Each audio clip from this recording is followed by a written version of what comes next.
The alien bunny girl whispered, "It's mating," pulled me close. Welcome to the world of science fiction. Comment below where in the world you are watching from today. And if you like this story, don't forget to subscribe. The air in the whispering caves was cool and carried the scent of deep earth, wet stone, and the complex, almost metallic perfume of alien blossoms that would never know a sun. David adjusted the settings on his spectrometer, the device's low hum a familiar comfort in the profound silence of the cavern. He was a scientist, a man who found solace in data and quantifiable phenomena, and this place was a symphony of it. All around him, the world was alive with a soft, internal light, a bioluminescence that painted the grand cathedral of rock in shifting shades of turquoise, emerald, and a soft, pulsing violet. Great curtains of glowing moss hung from the ceiling like ethereal tapestries, their light waxing and waning in a slow, hypnotic rhythm that seemed to be the planet's own deep breath. His field jacket, scuffed and stained from weeks of solo exploration, felt less like a piece of equipment and more like a second skin, a thin layer of civilization in a world that was gloriously, overwhelmingly wild. He knelt, focusing the spectrometer's sensor on a particularly fascinating specimen of mycelium that snaked across a large, black crystal, its light not constant, but moving through its filigree network like an electrical current. It was beautiful, but David's appreciation was analytical. He was cataloging its energy output, its cellular structure, its potential applications in medicine or data storage. This was his purpose, the reason the Institute had funded this lonely, dangerous expedition to the edge of known space. He was a collector of facts, a cartographer of the unknown, and he was completely in his element. His concentration was so absolute that he almost missed the change when it began, a subtle shift in the cavern's baseline sensory input. It started with the hum, the ambient resonance of the cave that he had long since tuned out as background noise. The frequency began to climb, almost imperceptibly at first, moving from a deep bass thrum to a more tangible vibration that he could feel in the soles of his boots and in the fillings of his teeth. He paused, lifting his head and pulling off a glove to press his palm against the damp stone floor. The vibrations were steady, a consistent thrumming that spoke not of a geological instability like a cave-in, but of a massive energy source slowly powering up somewhere in the deep. He made a note on his brow furrowed in thought. His initial geological surveys had shown no unusual power sources, nothing that could account for this level of resonant energy. It was a puzzle, and David loved puzzles more than anything. He stood up, his scientific curiosity overriding the nascent tendrils of caution that were beginning to uncurl in his gut. He was a scientist, not a soldier, and his instinct was to investigate, not to flee from anomalous readings. He packed the spectrometer carefully back into its case, his movements economical and practiced, and began to make his way deeper into the cavern, toward the source of the intensifying hum. That was when the second sensory anomaly hit him, and this one was far more difficult to analyze or dismiss. It was a scent, but to call it a mere scent felt like a profound understatement. It flooded the cavern, displacing the familiar odors of moss and stone with a wave of something impossibly complex and intoxicating. It was sweet, but not cloyingly so, with notes of night-blooming jasmine, ripe berries, and something else, something deeply primal and warm, like sun on skin and clean sweat. It was a pheromonal agent of a potency he had never encountered or even read about in any text.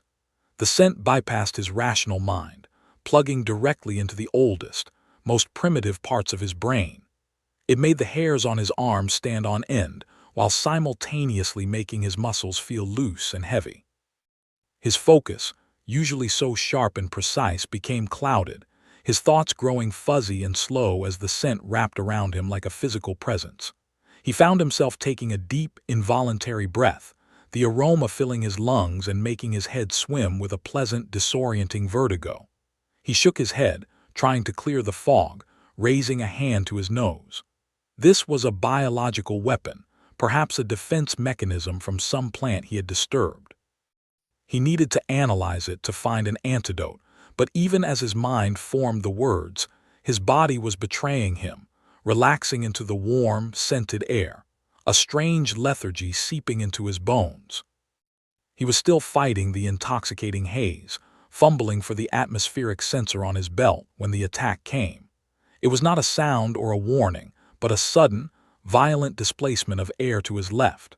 A pale shape exploded from the deep shadows between two massive, glowing crystals, moving with a silence and speed that was utterly unnerving. David's reflexes, honed by years of navigating treacherous environments, kicked in. He spun, raising his forearm in a defensive block, but it was like trying to stop a landslide with a stick. The impact was jarring, a surge of strength so disproportionate to the attacker's slender frame that his mind struggled to process it. He was lifted off his feet and slammed back against a solid wall of crystalline rock, the impact knocking the air from his lungs in a sharp, painful gasp. His head connected with the crystal, not hard enough to knock him out, but enough to make the glowing lights of the cavern flare and swim in his vision. Before he could even think to struggle, his arms were pinned to the wall on either side of his head, held fast by a grip that felt like steel. He blinked, his vision clearing, and for the first time he got a proper look at his assailant. It was a girl, or at least a being that was remarkably humanoid in shape, though her skin was the color of pale lavender, seeming to glow with a soft light of its own in the dim cavern. Her face was a strange mix of delicate beauty and fierce intensity, with high cheekbones and large, luminous eyes the color of deep violet, her pupils wide and black. And then he saw the ears, the long, white, rabbit-like ears that rose from a cascade of straight, silvery white hair. They were incredibly expressive, twitching and swiveling independently to catch every tiny sound, every drip of water, every beat of his own frantic heart. He tried to speak, to de-escalate, to use reason as was his nature, but his voice came out as a strangled croak. "I'm not a threat," he managed to force out, his words feeling flimsy and useless in the charged air. She did not seem to hear him, or if she did, she didn't care. Her violet eyes were locked on his, not with malice or anger, but with an unnerving, singular focus, an ancient and predatory appraisal that stripped him bare of all his scientific knowledge and left him feeling like nothing more than a collection of biological impulses. He could feel the warmth of her body against his, could smell that intoxicating scent radiating from her skin, stronger and more overwhelming than ever at this proximity. He could see the slight flare of her nostrils as she inhaled, her gaze unwavering. He noticed a small, fluffy white tail, visible just behind her, giving a slight, agitated flick. Her body was wiry and strong, and where her hips pressed against his, he could feel the solid curve of muscle beneath a simple, tunic-like garment of woven fibers. He struggled against her grip, testing her strength, but it was useless. Her fingers were clamped around his wrists with an unyielding pressure that made his bones ache. It was illogical, impossible, for someone of her size to possess this level of physical power. Every rational part of his mind screamed that this situation was a tactical and biological impossibility, yet the undeniable reality of it was pressed against him, pinning him to the cold, hard crystal. Her head tilted, a gesture that was both curious and deeply unsettling, and one of her long white ears swiveled to point directly at him, as if analyzing the sound of his breathing. The intense, primal focus in her eyes seemed to soften for just a fraction of a second, a flicker of something more complex, something almost questioning, before the hormonal haze appeared to wash over her again, making her pupils dilate even further. She leaned in closer, the last few inches of distance between them vanishing until her face was just a breath away from his. Her silvery hair brushed against his cheek, soft as silk, sending an involuntary shiver down his spine that had nothing to do with the cavern's chill. He could feel her warm breath ghosting across his ear, and his mind, already reeling from the pheromones and the shock of the attack, simply went blank. She inhaled deeply, as if savoring his scent, and then she spoke, her voice not a shout or a threat, but a low, throaty whisper that vibrated through his entire skull, a sound that was simultaneously a statement of fact and a profound promise.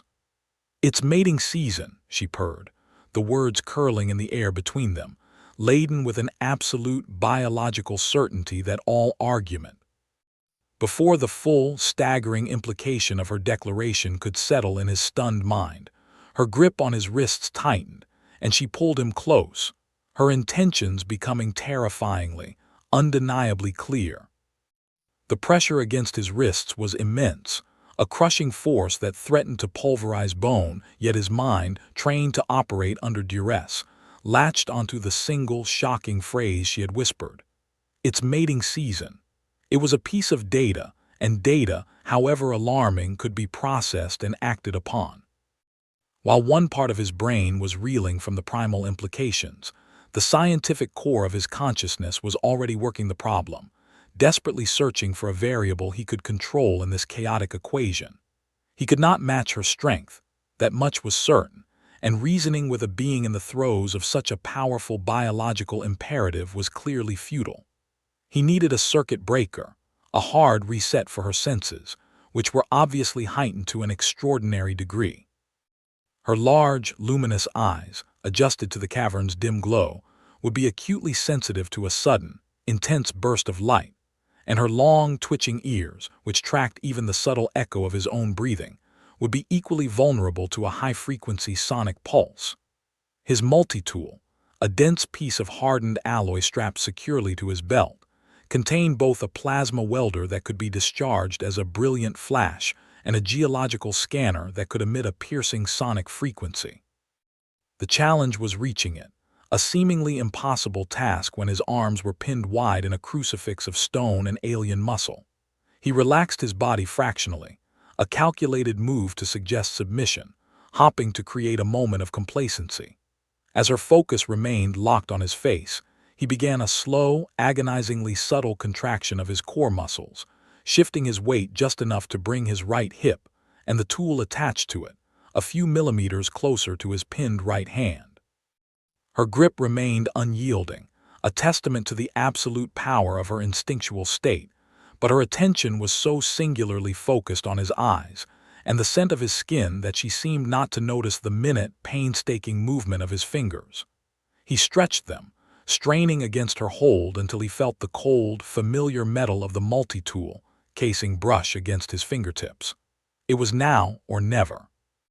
With a final, desperate surge of adrenaline, he curled his fingers around the tool's handle and thumbed the activation sequence for the welder's flash discharge, a function designed to instantly seal breached suit seams.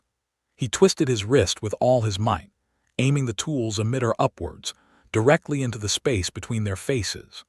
The world erupted in a silent, searing explosion of pure white light, a miniature sun born and extinguished in the space of a heartbeat. It was followed an instant later by a high-frequency shriek from the sonic scanner that was well above the range of human hearing, but, as he had gambled, fell directly within the sensory spectrum of her advanced auditory organs. The effect on her was immediate and violent. She recoiled with a cry that was torn from her throat, a sound of pure, unadulterated shock and pain. She released him, stumbling backward and clapping her hands over her sensitive ears, her body curling in on itself. The brilliant flash had overloaded her photosensitive eyes, leaving her temporarily blinded, while the sonic pulse was an ice pick of agony stabbing directly into her brain. David collapsed forward, his wrists screaming in protest, gasping for air as he scrambled away from her, putting precious distance between them while she was incapacitated.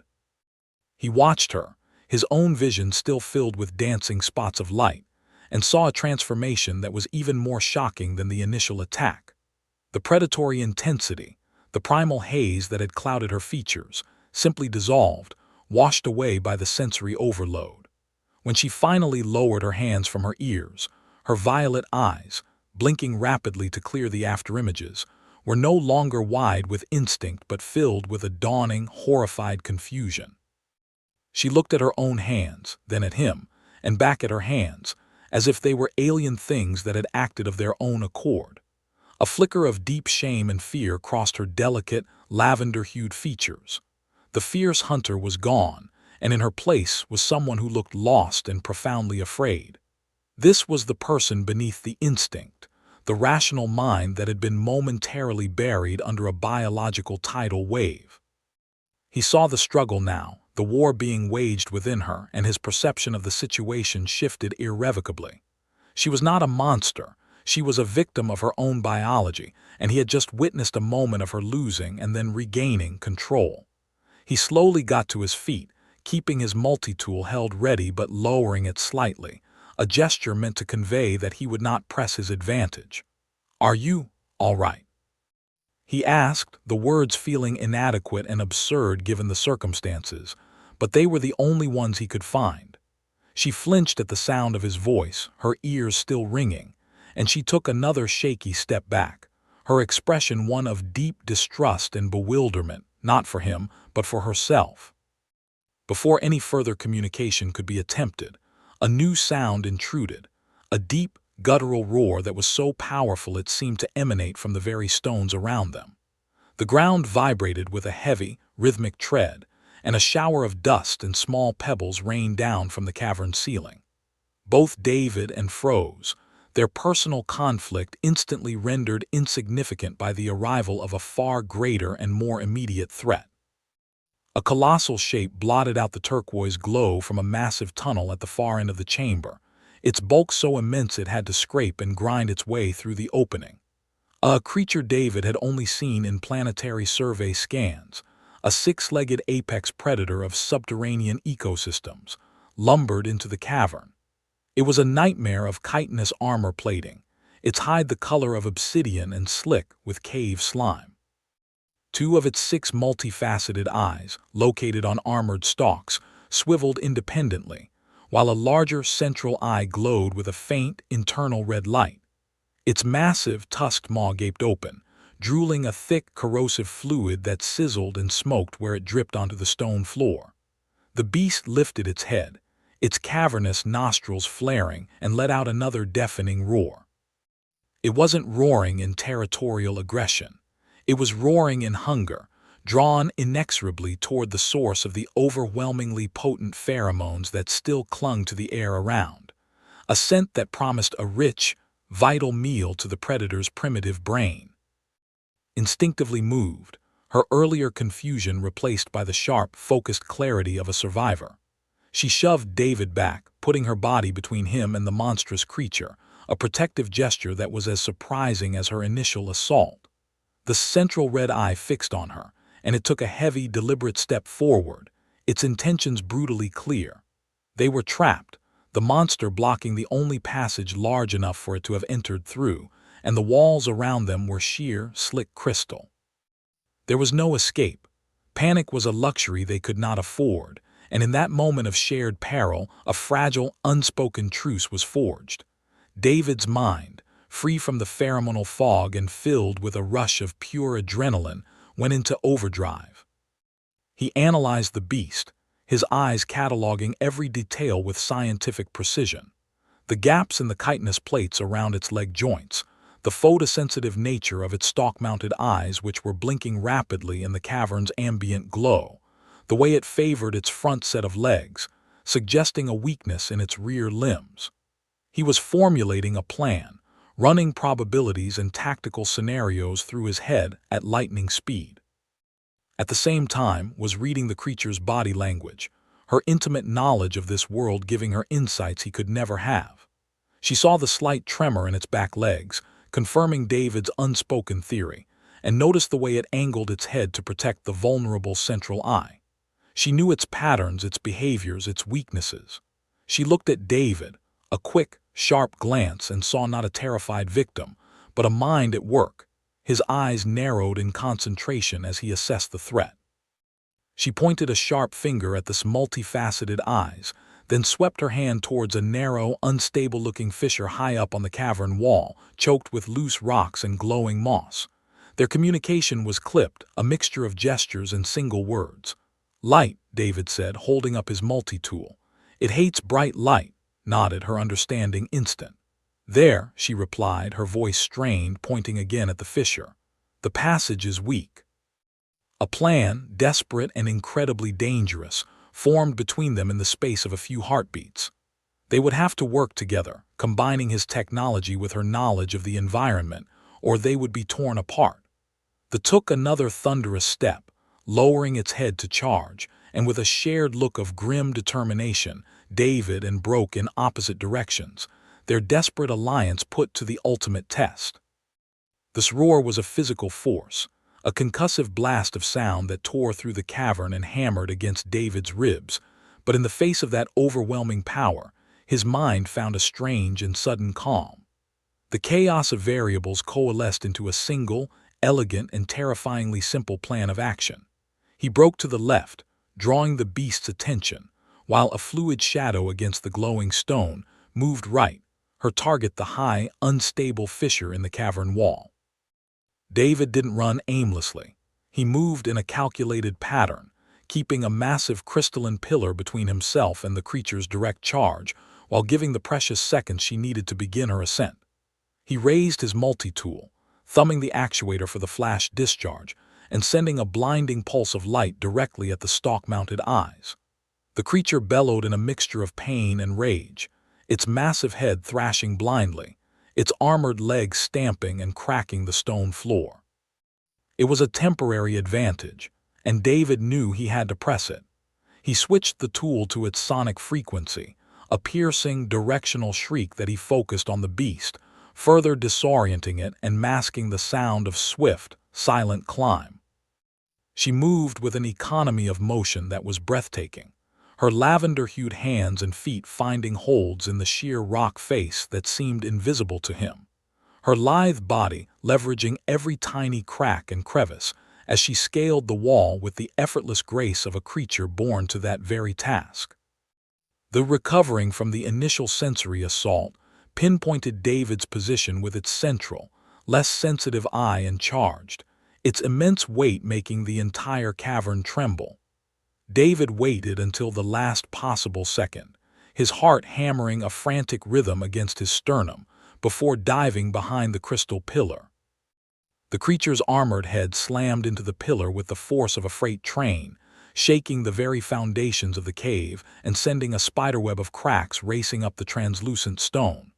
While the beast was momentarily stunned, its head wedged in the fractured crystal, David risked a glance upward. Was nearly there, a small, determined figure clinging to the rock face just below the fissure. She needed more time. He adjusted the frequency on his multi-tool, dropping it to a low, resonant thrum that mimicked the vibrations of a rival male, a deep, guttural challenge. The effect was instantaneous. The enraged and disoriented creature wrenched its head free from the pillar and turned its full, murderous attention back to him, its central eye glowing with a renewed, hateful intensity. It ignored completely, its primitive brain now locked onto the perceived territorial threat. As it lowered its head for a final, decisive charge, David saw Brace herself, her muscles coiling as she shoved a large, precariously balanced boulder at the fissure's edge. The boulder fell, not with a crash, but with a sickening, grinding crack that was 1,000 times as the entire section of the cavern wall gave way. The sound was apocalyptic, a deafening roar of rock grinding against rock that dwarfed its own bellows. A torrent of stone and glowing moss cascaded down, an unstoppable avalanche that slammed into the charging creature's flank. It was lifted from its feet, its immense bulk thrown sideways as if it were a child's toy, before being buried under tons of rubble. The ground shook so violently that David was thrown from his feet, the air filling with a thick, choking cloud of dust that momentarily blotted out all light. He scrambled backward, shielding his head with his arms as the rockslide continued, sealing the massive tunnel from which the predator had emerged, and he realized with a sinking feeling, sealing the path he had used to enter this section of the caves. The thunderous noise slowly subsided, replaced by the faint trickle of falling pebbles and a profound, ringing silence. He was alive. He pushed himself up, his body bruised and aching, and peered through the settling dust. A massive, impenetrable wall of fresh rubble now blocked their way back. They were trapped, but they were alive. He saw making her way down from a safer position on the wall, her movements now slower, more deliberate. When she reached the cavern floor, she looked at the wall of rubble, then at him, her violet eyes wide in the dim, dust-filled light. There was no trace of the primal haze he had seen before, only exhaustion and a shared, silent acknowledgement of their narrow escape. They had survived together, and in the quiet aftermath of the battle, their fragile truce began to solidify into the first, tentative foundations of trust. They ventured deeper into the cave system, as it was the only direction left to them, the air growing warmer and more humid. Took the lead, her earlier distress replaced by a quiet competence that David found himself admiring. She seemed to read the language of the stone, choosing paths that wound through breathtaking grottos and passages he would have dismissed as dead ends. Her long ears swiveled constantly, tasting the air currents and catching echoes that were imperceptible to him, navigating the silent, glowing darkness with an assurance that was both humbling and comforting. After what felt like an hour of walking, she led him into a small, hidden chamber, its entrance concealed behind a thick curtain of the same poolsing, turquoise moss they had seen earlier. The space was a sanctuary, a pocket of perfect tranquility in the heart of the dangerous labyrinth. A small, clear spring bubbled up from the center of the floor, its water catching the ambient light and casting shimmering patterns on the smooth, domed ceiling. The air was clean and fresh, and the low, resonant hum of the caves was softer here, almost musical.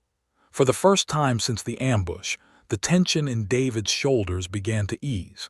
They were safe, at least for the moment. They sat in a comfortable silence for a while, the need for words momentarily eclipsed by the need for rest. It was who finally broke the quiet, her voice soft and hesitant, stripped of the primal purr it had held before. "The bloom," she said, looking at the clear water of the spring rather than at him. "It is a fire in the blood, a connection to the life of everything is sharper, louder, brighter. The instinct to protect the deep places and to continue the line. It becomes a roar that drowns out everything else. I did not control it. I am sorry." David listened, not just to her words but to the deep, genuine remorse behind them. He finally understood that the being who had attacked him and the one sitting before him were in many ways two different people, one a creature of pure instinct and the other a rational individual forced to ride the storm. "You have nothing to be sorry for," he said, and he meant it. "You're fighting something I can't even imagine." He decided that trust had to be a two-way street. "I'm not just here to catalog plants," he admitted, the confession feeling heavy in the quiet space.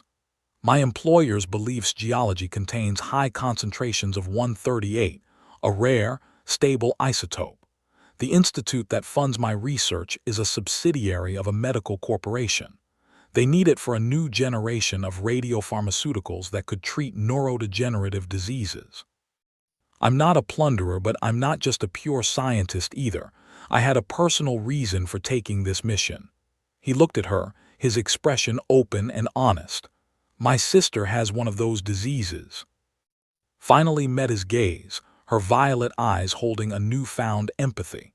His confession had changed things, reframing him from a simple outsider into someone with understandable, even noble motivations. This shared vulnerability created a new, more genuine connection between them, a quiet understanding that transcended their different species. As they sat in the chamber's peaceful glow, the light from the mosses outside the entrance shifted, casting the chamber's far wall in a different angle of illumination. It was David, with his eye for detail and patterns, who saw it first. Faint lines, almost invisible against the natural grain of the rock, formed a vast, intricate mural that covered the entire wall. He stood up and walked closer, pulling a luminescent stick from his pack to cast a clearer, white light upon the surface. The lines were carvings, impossibly ancient and rendered with a skill that was breathtaking. They depicted stylized sylvan figures, their long ears prominent, interacting with the planet's flora and fauna, and at the center of it all was a massive, crystalline shape that looked strikingly like the heart from the myth he'd half recalled reading in the initial planetary survey. He unslung his, activating the Universal Translator's visual scanner, and ran it across the lines of elegant, flowing script that accompanied the images.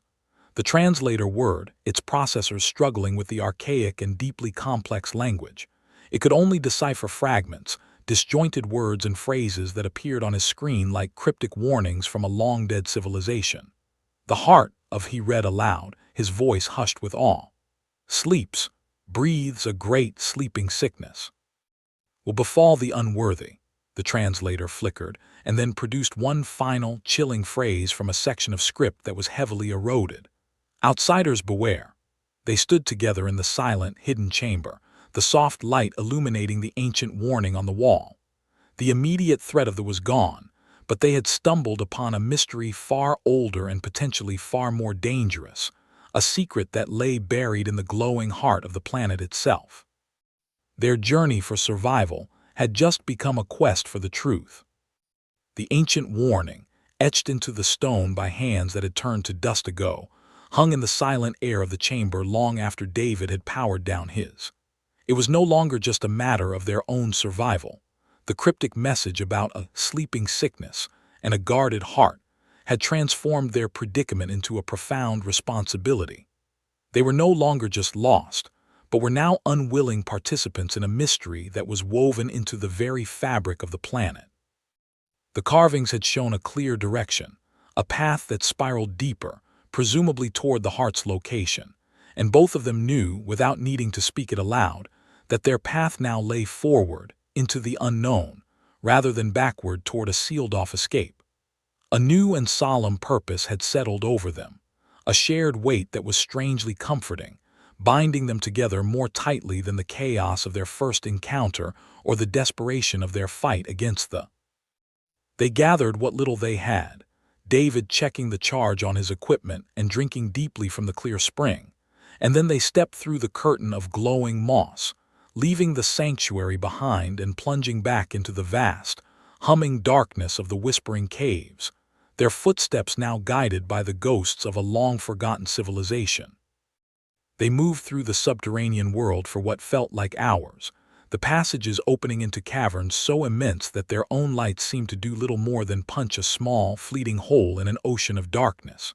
It was in one of these colossal chambers, a place where waterfalls of bioluminescent algae cascaded down walls hundreds of meters high, that suddenly stopped, holding up a hand for silence.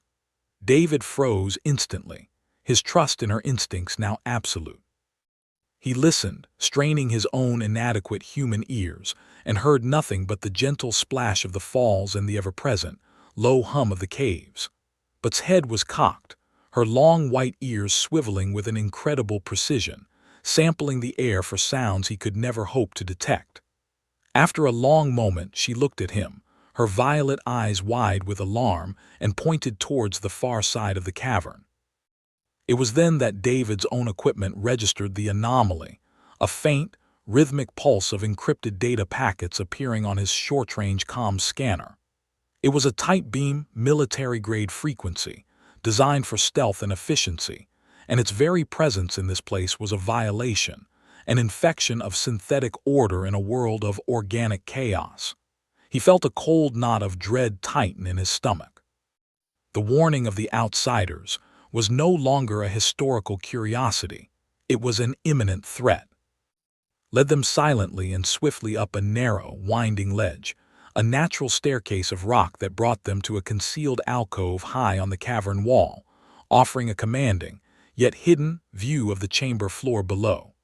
From this vantage point, they watched as the source of the unnatural sounds emerged from a tunnel. It was a squad of 6 figures, moving with the disciplined, predatory economy of professional soldiers.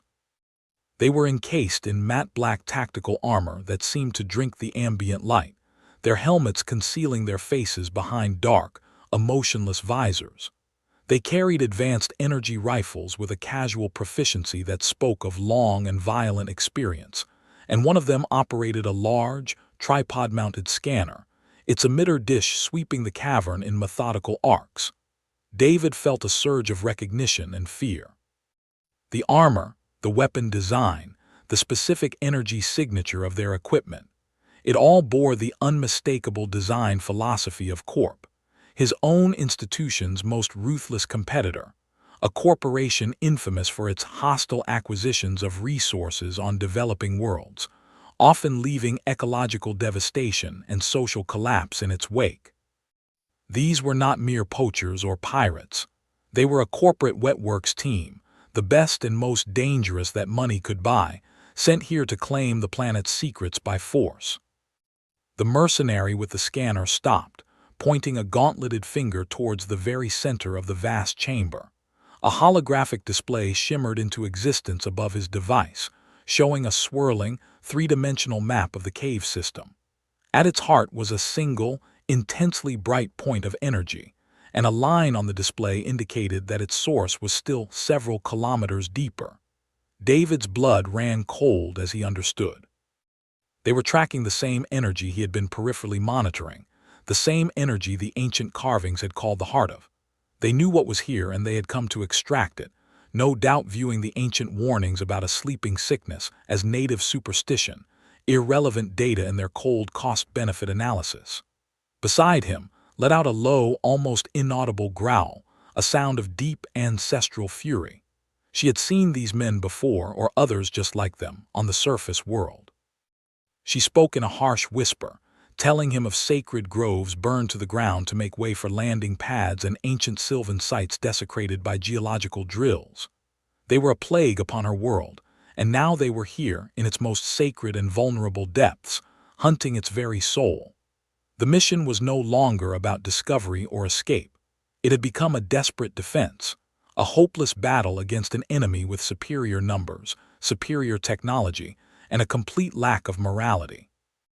Their silent observation was shattered when a small, loose stone, dislodged by David's boot as he shifted his weight, skittered down the rock face.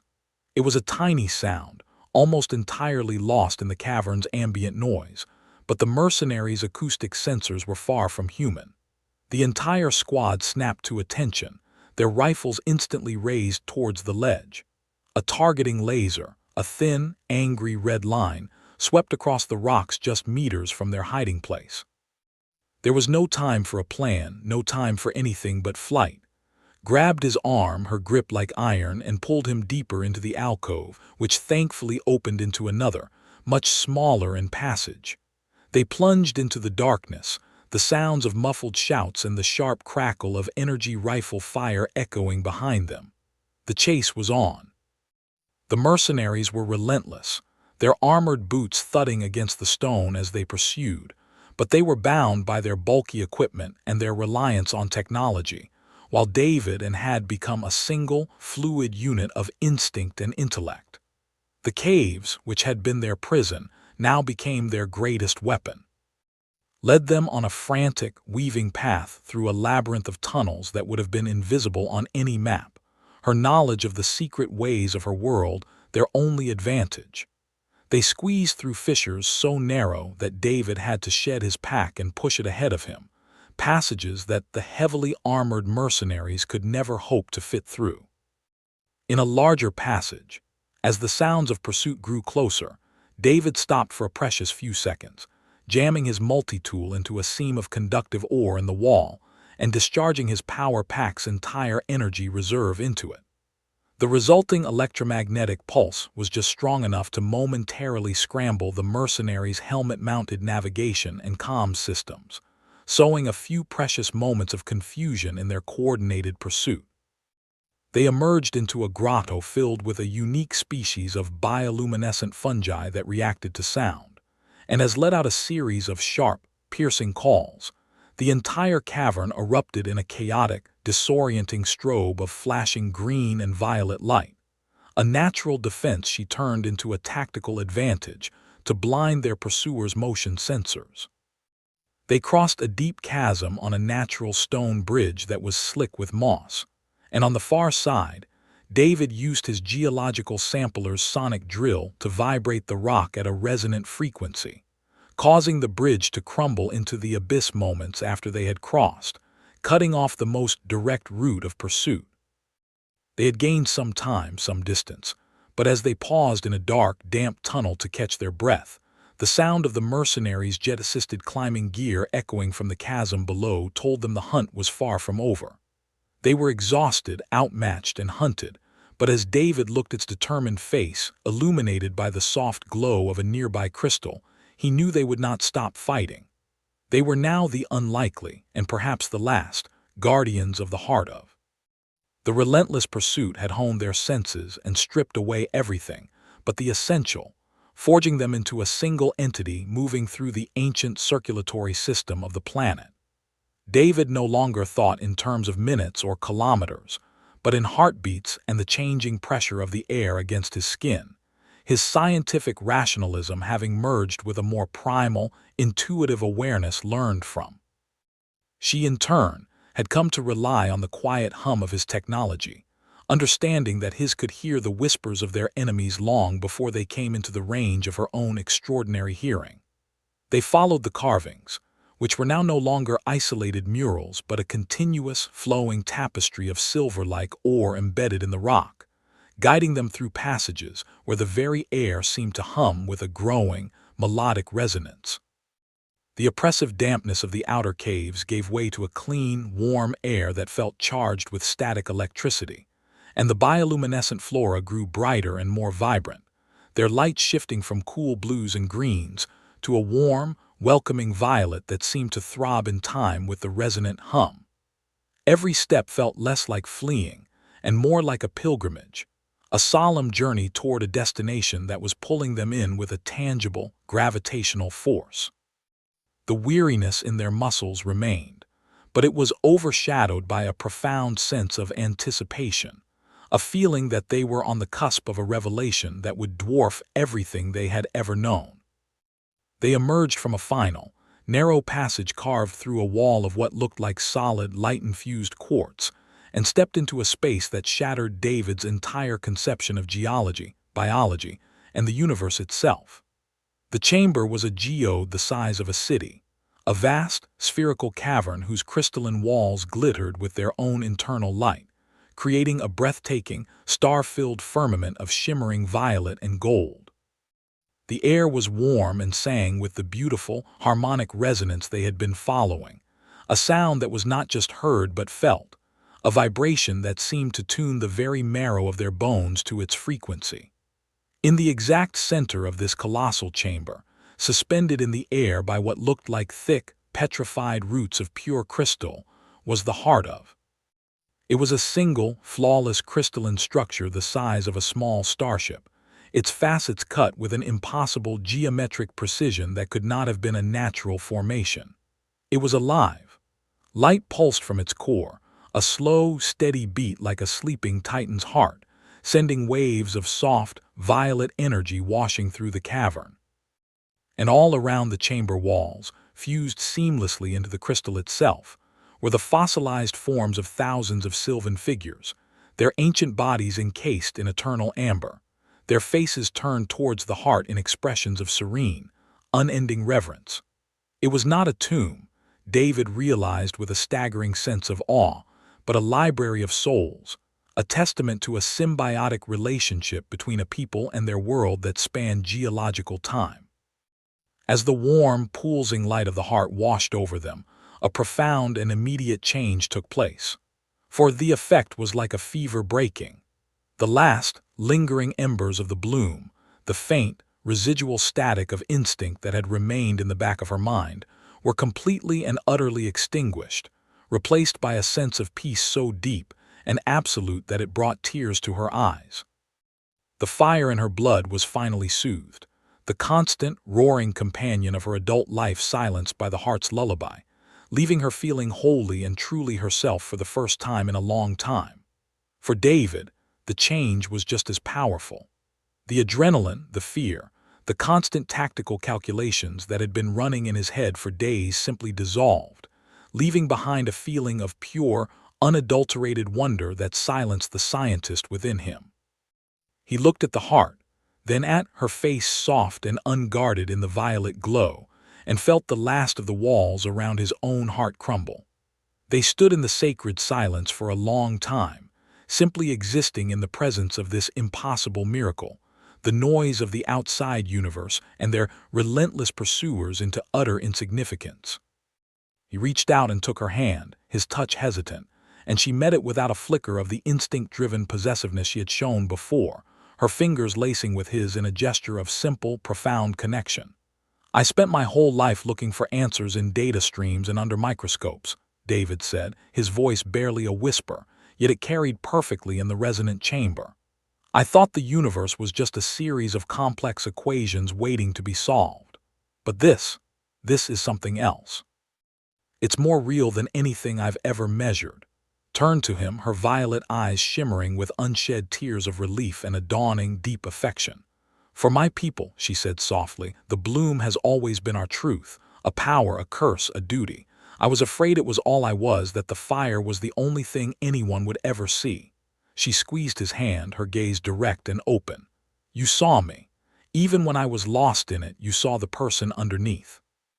He raised her hand and gently brushed his lips against her knuckles, a gesture of tenderness that felt more intimate and meaningful than the primal encounter that had thrown them together. In the warm, safe glow of the living heart, they were not a human and a Sylvan, not a scientist and a warrior, but simply two souls who had found a sanctuary in each other's presence. Their bond forged in the crucible of fear, and now tempered in a moment of absolute peace. Drawn by a silent, shared impulse, they walked forward hand in hand, approaching the immense floating crystal.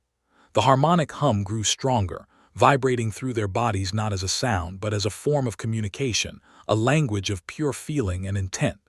As they reached the edge of the crystalline platform beneath the heart, they raised their free hands and pressed their palms against its impossibly smooth, warm surface. The moment their skin made contact, the universe dissolved. It was not a vision projected into their minds, but a complete immersion, a direct and total transfer of knowledge and memory that spanned eons. They felt the heart's consciousness, ancient, vast, and benevolent, a sentient intelligence born of the planet's molten core. They experienced the genesis of the Sylvan people, not as creatures who evolved on the planet, but as beings who were grown by it, a symbiotic extension of its own consciousness designed to be its caretakers and protectors. They finally understood the true nature of the bloom. It was the planet's immune response, a biological alarm that was triggered by existential threats to the heart, heightening the senses and strength of its Sylvan guardians, and instilling in them the overwhelming instinct to protect their world's soul and create the next generation of protectors. The mating urge was merely a beautiful, secondary consequence of the primary directive. And they learned the terrible truth of the sleeping sickness. It was the heart's only defense, a psychic backlash of overwhelming power that would sever the consciousness of any unworthy mind that tried to harm it, leaving their bodies as empty, breathing shells. They were seeing the absolute, terrifying truth just as the first, faint, alien sound of a grappling line firing echoed from the passage behind them. They pulled their hands away from the crystal, gasping, the vision receding, but the terrible knowledge now burned into their souls, their moment of peace shattered by the imminent arrival of the mercenaries who had come to murder a god. The serene, harmonic hum of the heart chamber was brutally violated by the sharp, metallic scrape of armored boots on crystal, a sound as profane in this sacred space as a scream in a library. 6 figures in matte black corp armor breached the passage, their movements a jarring intrusion of mechanical efficiency in a place of organic wonder. They fanned out, their energy rifles held at the ready, sweeping the vast, starlit cavern with cold, analytical precision. The lead figure, distinguished by a red stripe on his helmet and a larger, more powerful frame, strode to the center of the chamber, his heavy boots leaving scuff marks on the pristine crystalline floor. He stopped before the immense, pulsing heart, his posture radiating an arrogant, proprietary ownership. This was the commander, and his voice, filtered through his helmet's external speaker, was a flat, dead thing that absorbed all the warmth from the air. Target acquired. Begin primary extraction protocols. Standard containment field, then initiate Phase 1 cutting. I want the core sample logged and ready for transport within the hour. Disregard native life forms. They are an irrelevant variable. He gestured towards the heart with his rifle, not as if he were looking at a living, conscious entity of unimaginable age, but as if it were simply another mineral deposit to be strip-mined for profit. David, and hidden behind a massive, translucent pillar of quartz, exchanged a single, grim look. There was no more running. This was the end of the line, and in that shared glance, a desperate, impossible plan was born. A final, defiant stand of science and spirit against the crushing weight of corporate greed. David pressed them deeper into the shadows, his mind racing, processing the tactical situation with a cold, frantic clarity.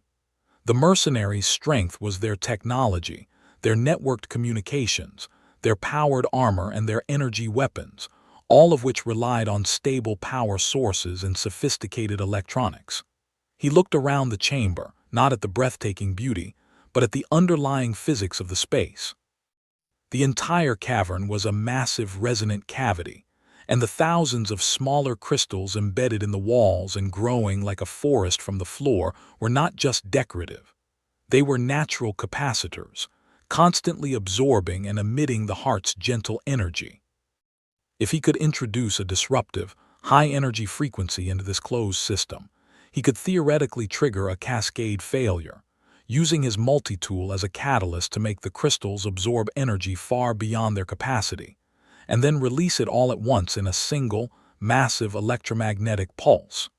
It would be a wave of pure, chaotic energy, a tidal wave of static that would fry any active, unshielded electronic system in the chamber. It was a beautiful, elegant theory, but the practical application was a nightmare. It would take time he didn't have, and he would have to find a nexus point, a cluster of crystals with the right harmonic properties to initiate the chain reaction, all while the most dangerous men in the galaxy were preparing to vivisect the living soul of the planet. He explained the plan in a series of clipped, urgent whispers too, his hands already working on his multi-tool, recalibrating its sonic drill to emit a fluctuating carrier wave instead of a steady cutting beam. He didn't need to ask her to buy him time. He just needed to tell her what he was doing. She gave him a single, sharp nod, her violet eyes hardening from a soft glow of wonder to the cold, hard facets of a warrior. Then, without a sound, she detached herself from his side and melted into the crystalline forest, a lavender-hued ghost preparing to wage a one-woman war. Moved through the forest of glowing crystals like a phantom, her bare feet making no sound on the smooth floor. The mercenaries, confident in their technological superiority, had spread out to establish a security perimeter, their movements predictable and loud in the otherwise silent chamber. Targeted the one on the far flank first, a soldier who was methodically scanning a section of the wall, his back to the main group. She used the cavern's strange acoustics to her advantage, tapping a crystal pillar on her right to create a faint, distracting echo on his left. As his helmeted head turned toward the sound, she was already upon him from the other side, a blur of silent motion. She didn't use a weapon. She slammed the heel of her palm into the back of his knee, buckling the joint, and as he stumbled, her other hand shot out and ripped the energy rifle from his grasp. Before he could even send a warning, she brought the butt of the rifle down in a hard, precise arc against his helmet, the impact against the advanced composite material producing a dull thud rather than a crack, but it was enough. The soldier crumpled to the ground, his armor's systems flickering as his unconscious body slumped into a heap. She disabled his weapon, melting its power cell with a focused burst from the rifle itself, before tossing it aside and vanishing back into the shimmering violet shadows before the rest of the squad even registered that one of their own was down. One by one, the small, green status lights on the commander's holographic wrist display began to blink out, a silent and unnerving testament to the ghost in their machine. Whilst deadly dance unfolded in the shadows, David worked with a surgeon's focus, his back pressed against a dense cluster of waist-high crystals that hummed with a palpable energy. His was slave to the multi-tool, displaying the cavern's rising energy levels as a frantic, jagged line. He was pouring all the power from his own suit and his pack into the crystals, using the multi-tool's modified sonic beam as a key to unlock their storage potential. The low, harmonic hum of the chamber was beginning to change, climbing in pitch to a high-pitched, almost painful whine as the crystals around him began to glow with an intense, internal white light. It was working, but the strain was immense. His multi-tool grew hot in his hands, its internal processors screaming with the effort of managing the incredible energy feedback, and a warning icon flashed on his, indicating a critical overload was imminent. The mercenaries were no longer moving with calm discipline. Their formation had tightened, and they were sweeping the shadows with nervous, overlapping fields of fire.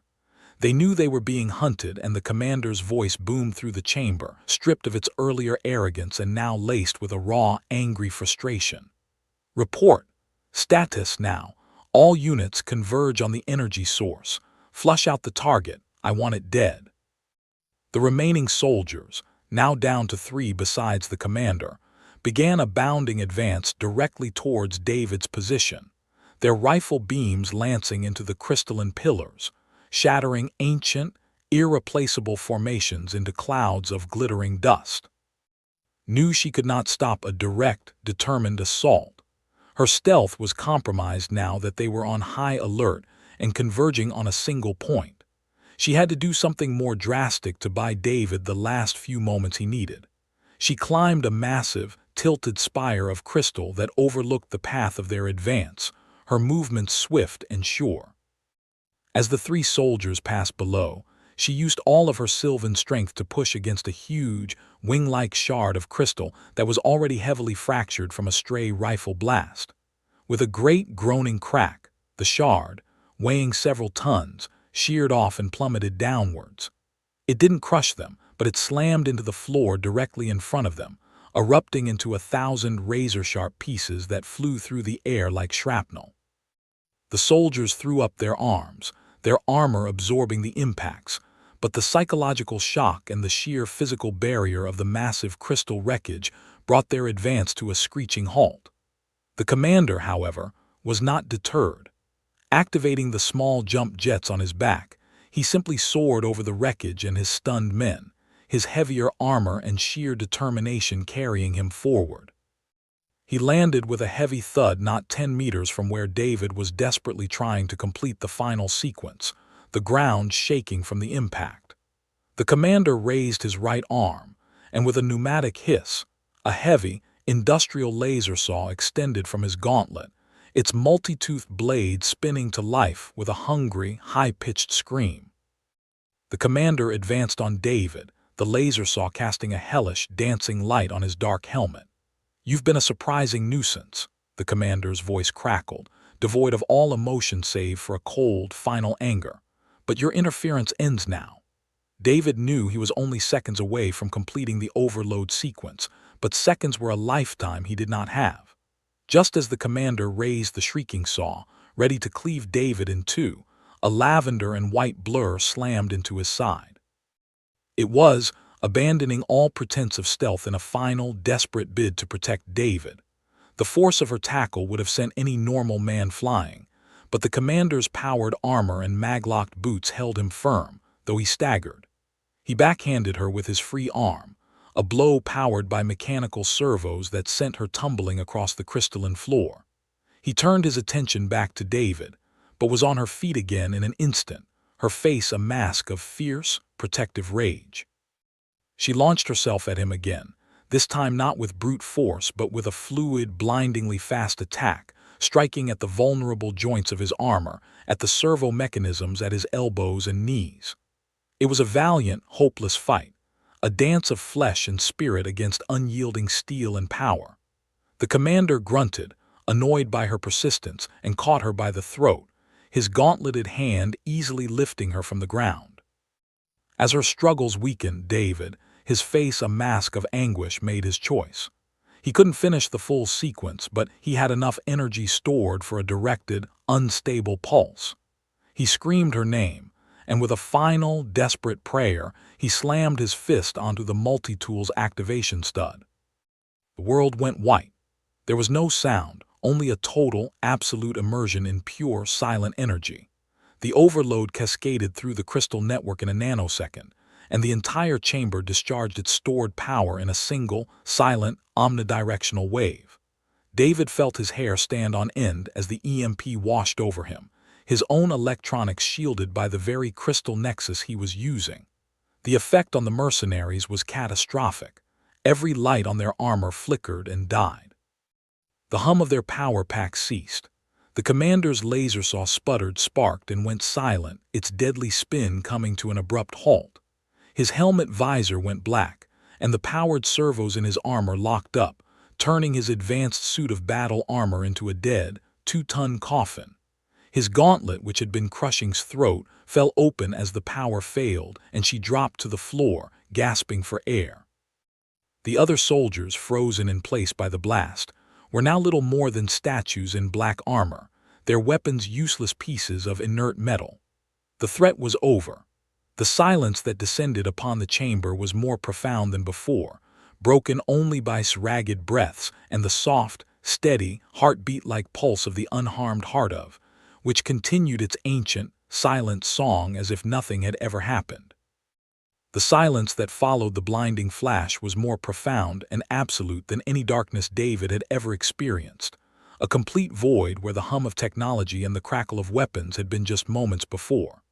The only sound in the vast, crystalline cathedral was the soft, rhythmic pulse of the heart and the ragged, desperate sound of gasping for air on the cold floor.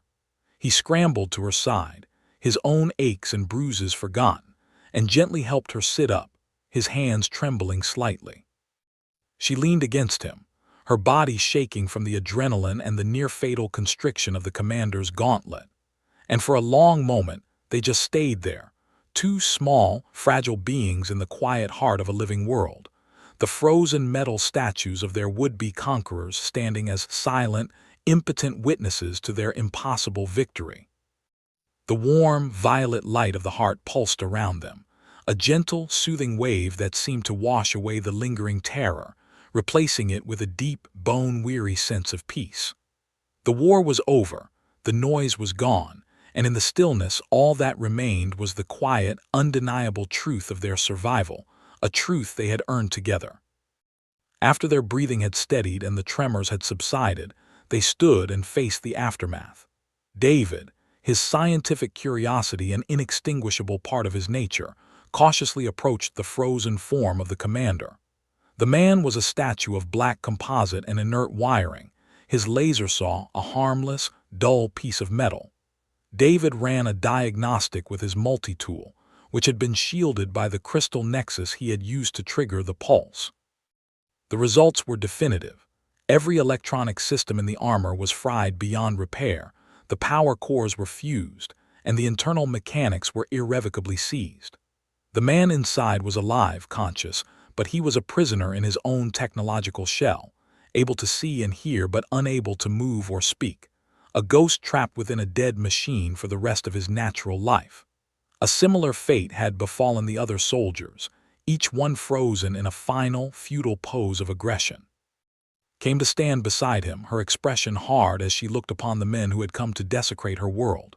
"We should end them," she said, her voice low and steady, a final echo of the warrior she had been forced to become. David looked from the helpless figures to her face, seeing the pain and anger there, but he shook his head. "No," he said gently. "They came here to take from this world, to turn its life into dead matter for their profit. Let the world take from them in return. Let them become a part of the stone, a permanent warning, a new kind of fossil for a new age." His solution was not one of mercy, but of a deeper, more profound justice. They would leave the mercenaries to the slow, patient processes of the planet, to be covered by moss, to have their armor slowly corroded by the mineral-rich water, to become an eternal, silent monument to their own hubris. They turned away from the defeated and faced the heart once more, its light seeming to pulse with a warmer, more welcoming intensity. As if in response to their victory and their decision, the harmonic resonance in the chamber deepened, and a feeling washed over them that was more than just light or sound. It was a wave of pure, unadulterated gratitude, a direct and intimate communication from the planetary consciousness that flowed into them, not as words, but as a feeling of profound belonging and rightness. The cuts and bruises on their bodies tingled with a gentle warmth, and the deep, aching exhaustion in their muscles began to recede, replaced by a feeling of renewed vitality. The heart was thanking them, healing them, acknowledging them as its true children and protectors. Then, a section of the far wall, a solid expanse of glittering crystal, began to glow with a brilliant white light. The light intensified, and the crystal itself seemed to dissolve, not crumbling or breaking, but elegantly dematerializing to reveal a new passage, a perfect archway that led into a tunnel bathed in a soft, inviting luminescence. The heart was showing them the way out, a path not of their own desperate finding, but one that was being made for them, a gentle, parting gift from the ancient intelligence they had saved. They knew, without any doubt, that this path would not lead to the cold, sterile entrance they had used, but somewhere new, somewhere safe. As they stood before the newly opened passage, the full weight of the future descended upon David. In his, currently slung over his shoulder, was the culmination of his life's work. It contained the energy readings of the heart, the biological data he had collected on the bloom, the linguistic fragments of the ancient Sylvan civilization, and the precise location of this chamber. It was a discovery that would make him the most famous scientist in human history, a treasure trove of data that could revolutionize medicine, energy, and xenobiology. He thought of his sister, of the terrible, creeping disease that was slowly stealing her mind, and he knew that the secrets of the heart's sleeping sickness, its ability to consciously interact with and shut down neural pathways, could very well be the key to a cure. Everything he had ever wanted, everything he had ever worked for, was contained in that small, metallic device.